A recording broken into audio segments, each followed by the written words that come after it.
लोग बात करेंगे एक्सपोनेंट का। एक्सपोनेंट का मतलब क्या होता है? घातांक। ये घातांक का मतलब क्या होता है? जैसे a के पावर दिया हुआ है m, तो ये जो ऊपर वाला होता है ना उसको बोलते हैं पावर। क्या बोलते हैं? पावर। और पावर का मतलब होता है घात। ठीक है। और ये जो नीचे है ना इसको बोलते हैं बेस, और बेस का मतलब होता है आधार। यानी ये m जो है किस पे टिका हुआ है? a पे टिका हुआ है।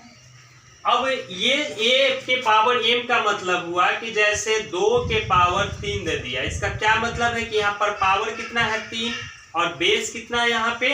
2। यानी 2 को कितनी बार मल्टीप्लाई करना है? 3 बार। 2 गुने 2 गुने 2 यानी कितना हो जाएगा? 2 दूनी 4, 4 दूनी 8। आ रहा है बात समझ में? yes, sir।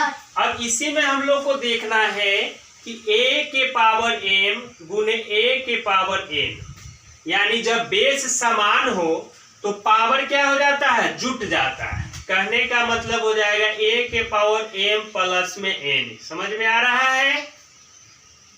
जैसे एग्जाम्पल में देख लीजिए कि 2 के पावर 3 गुने 2 के पावर 2 दे दिया, तो कैसे बनाएंगे इसको हम लोग? यहाँ सिंपल करेंगे। 2 के पावर 3 प्लस 2 यानी 2 के पावर कितना हो जाएगा? 5 हो गया। ठीक है। अब 2 के पावर 5 का मतलब हो गया 2 को कितनी बार मल्टीप्लाई करना है? 2 गुने 2 गुने 2 गुने 2 गुने 2, 5 बार। 2 दूनी 4, 4 दूनी 8, 8 दूनी 16, 16 दूनी कितना हो जाएगा? 32 हो जाएगा।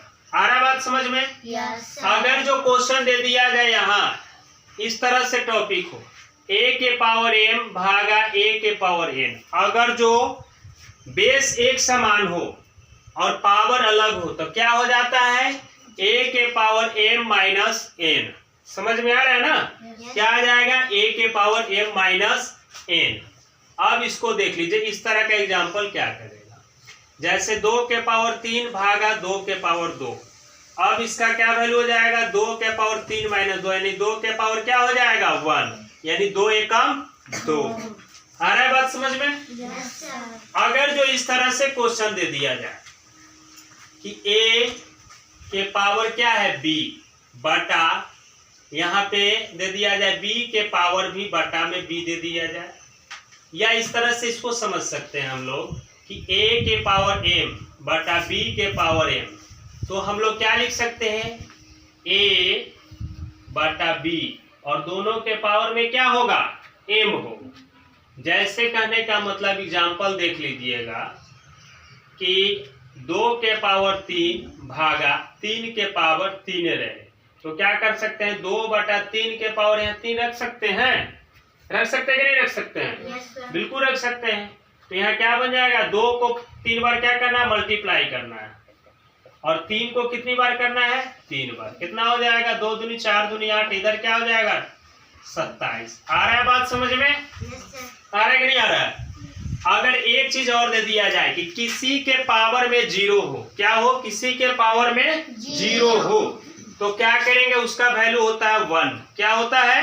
1। जैसे कहने का मतलब कि यहाँ 5 के पावर 0 दे दिया तो उसका भी वैल्यू क्या होगा? 1 होगा। अगर 7 के पावर 0 दे दिया उसका भी वैल्यू क्या होगा? 1 होगा। आ रहा है बात समझ में कि नहीं आ रहा है? yes, ठीक है, नोट कीजिए।